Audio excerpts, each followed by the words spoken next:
Okay, welcome back to another video.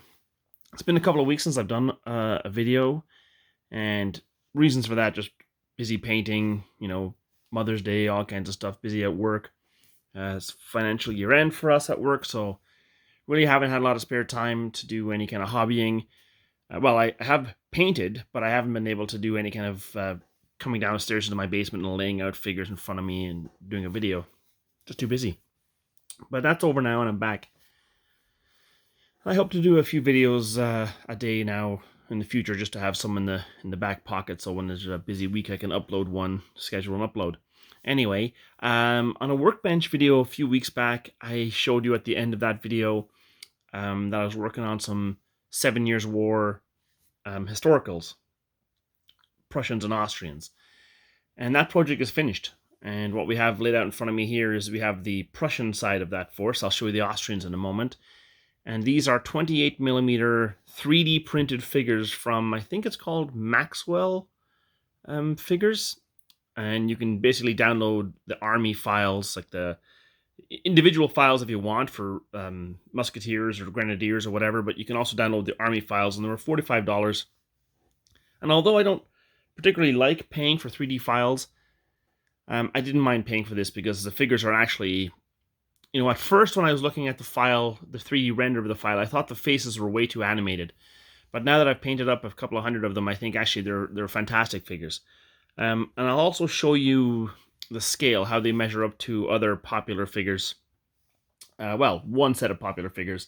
War Games Atlantic figures, or Warlord Games, whatever they're called. American War of Independence stuff. So here's the Prussians. This project took about a week, 2.5 weeks. The Austrians took about 4 or 5 days, and then the Prussians took the rest of the time, simply because the Austrians are white. There's a lot of white going on there, so they're a lot easier to do in mass. But the Prussians, a lot more intensive. There's a lot brighter colors, for instance. So I'll get down on the table and we'll take a look at these figures a little closer. But yeah, these are basically made for sharps practice. I've never done 7 Years' War figures of any kind. I don't know anything about I know the general history, like Frederick the Great, the French and Indian War. I know that kind of stuff. Montcalm and Wolfe and Maria Theresa and Peter and all the rest. I know the general history as a history buff point of view, but I know nothing about the individual units, like the regiments or the army commanders or the brigade commanders or anything like that. So this was completely new to me, and I was excited to do it. I would say scared, but no, I'm not really scared of painting. And I just wanted to do something different with this project. I didn't want to do the standard, reds and blues and standard colors that I'm normally used to. I wanted to pick regiments that had something vibrant about them. So I happened to pick a lot of regiments that had purples and pinks and yellows and beiges. And I wanted to paint them and see what they look like. And quite honestly, out of all the projects that I've painted this year and the last couple of years, this was the most fun to paint. Because it was a low figure count overall. There are about 80 figures aside, because sharps practice doesn't need a ton of figures. But because I didn't know anything about it, it was really fun looking up the information about it, like what are the cuffs, what are the collars, what's the regiment's names, what flags do they have. I really enjoyed that part of it. And I'm going to stop waffling here and go down and show you the individual units. But essentially, the forces laid out is we have 2 musketeer regiments for the Prussians. We have one right here and one at the back right there. And I chose their colors and those regiments specifically because I like the flags. So you'll see in a second when I show you the flags. But I went on to warflag.com or whatever the page is. And I just looked at the Prussian flags and I said, I like those flags. I like those flags. That's the regiment I'm going to do. So there's 2 musketeer regiments, but really in sharps practice, they're not really regiments. They're 2 groups of musketeers. There's a group of grenadiers here. There's 8 grenadiers and 8 fusiliers. And I was going to do all grenadiers, but then I thought to myself, you know what, I'm just practicing. I'm having a blast. I'm going to try and do like a mixed force of half and half. That way I have musketeers, fusiliers, and grenadiers in the same force. I have a light cannon with the cannon crew. I have some mounted dragoons and some dismounted dragoons in skirmish. Then I have a couple of leaders spread out. There's the overall commander here, who's I don't know what that is, but sergeant, lieutenant, and then there's just general dudes in charge of the individual groups. And I'll pause it here, and I'm going to go down and show you a little bit closer up. Okay, so we'll start with the skirmishers. These are the dismounted dragoons, the Prussian dismounted dragoons, and they'll be basically one of the skirmish units for sharps practice. And they have, if I can see here, if my camera zoom in, they have beige and pink and light blue. These are 3D printed figures. They come with the bodies, the heads are separate. So there's the bodies, the left arm, right arm with musket, and the heads, they're all separate pieces, and you just basically glue them together and you paint them. So there's a dismounted dragoon. His musket is a lot shorter than the other ones. I'll show you another one. Here's the commander of this force, a Prussian corporal of some kind. Really enjoyed painting them. And then you have the mounted version of them. There's a... Hold on here. Bad. I did the horse with contrast paint just to get it done. I hate painting horses. I will go over eventually with a second coat and lighten it up and give it some tone, but right now they're painted just to play with. And I'm trying very hard to stick to my guns with the promise I made earlier in the year, where I was only going to paint well enough to get them on the table. So there's 6 dragoons with their little commander guy, little leader. Here's the force commander. Haven't picked out a name for him yet, but you can see they're really nice. Like, they're really detailed figures. The faces are sculpted really nice. He's got a little, I don't know, sergeant, Prussian captain, or Hauptmann, or whatever they're called, beside him. Here are the grenadiers. Again, there's several different in the army files. There's several different poses you can get. So I only chose 2 of the poses. There's the getting ready to fire and the in the middle of firing grenadiers. And then over here we have the fusiliers, slightly different, but the poses are the same. You can see that the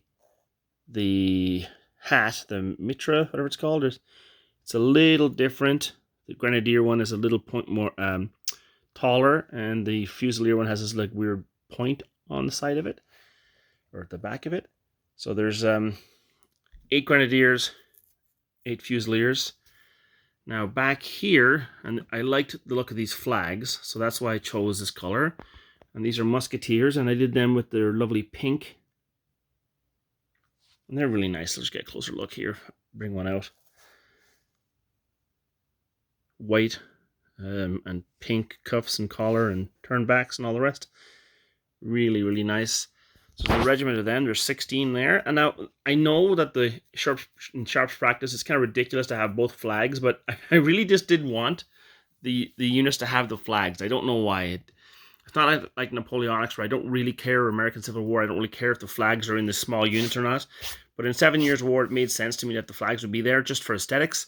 And there's nothing stopping me doubling up this again in a few months from now and having an actual whole regiment on the table. And then here's the last group. These are the 2nd Musketeer Regiment.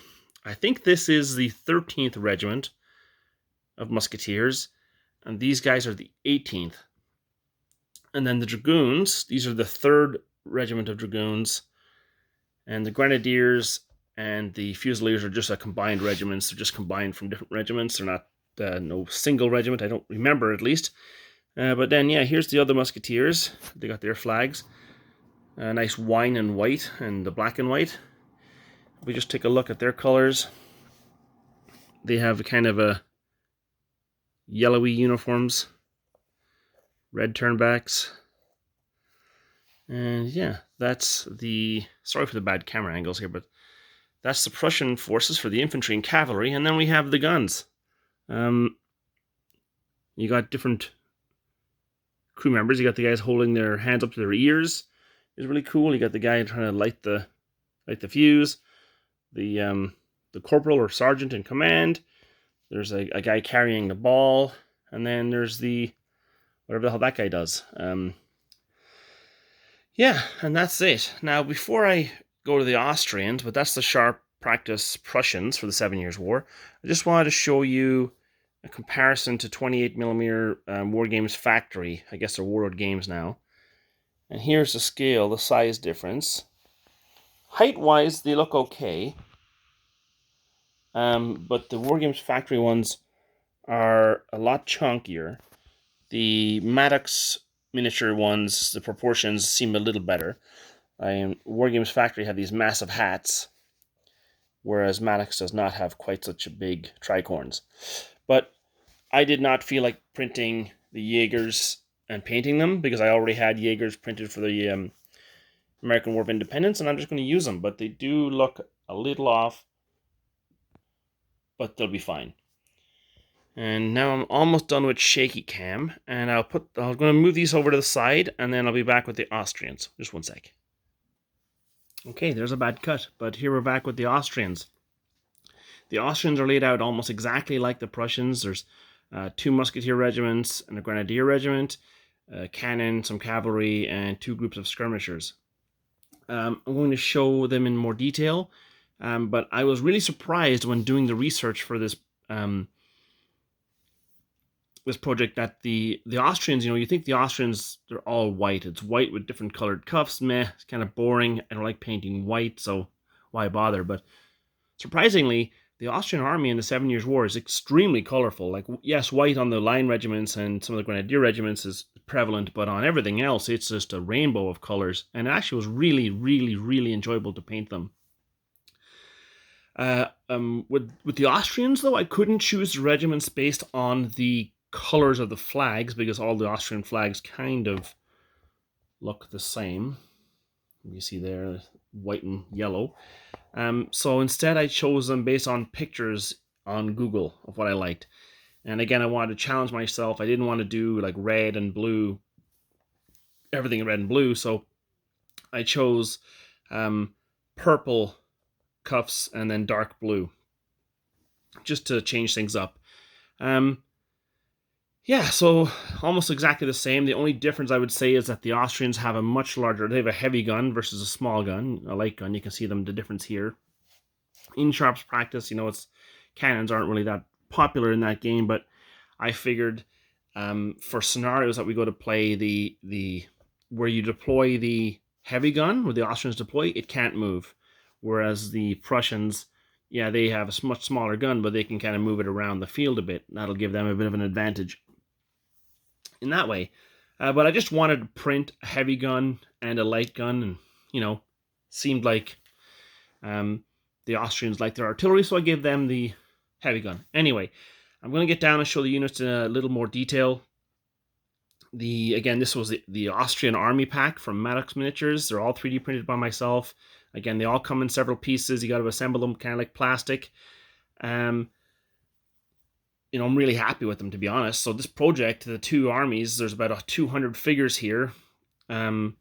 Each army was $45, so you're talking $90, and half a bottle of resin, so another $15. So for $105, I got, and 2 weeks work, I got a whole project done, which I think is fantastic. If I was to buy these figures from the UK, 28mm metal figures, I'd be into the $300-400 range for this kind of stuff. So I'm really, really, really happy. I'm just going to pause here and get down onto shaky cam and give you a close-up of all the figures. Just give me one sec. So one of the neat things about the Austrian army is they have these weird skirmishers. I don't know if they're called Pandours or what they're called, but they have these really funky, different colored uniforms, brown and blue and yellow, and there's a set there of 6 of them plus their leader. He's got a dropped cavalry sword and he's just going to hack someone down with it. Then you have this group here, which is red and blue, and they're slightly different. They have a different hat on them with a bigger emblem, and here's the leader there pointing at what he wants the guys to focus on. Here's the artillery. They're in their brown and red. And their leader is here in his Austrian white. Now he's a Hungarian commander because he has like blue pants and a little scarf thing there you can probably see. But I just may not be historically accurate, but I just wanted to paint different types of things. Here is just another dude just kind of hanging out on his own, directing the fire of whatever. Here's the 1st Regiment, Musketeer Regiment, in their purples. I really love this regiment, this color scheme.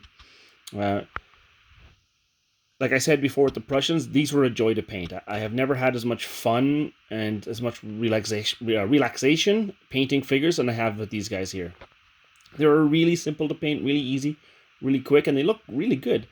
And once you put the flags with them, although, again, like I said before, maybe not accurate to have both flags with a small group of 16, but hey, it looks really nice on the table, and I can always expand it out later and they'll make sense.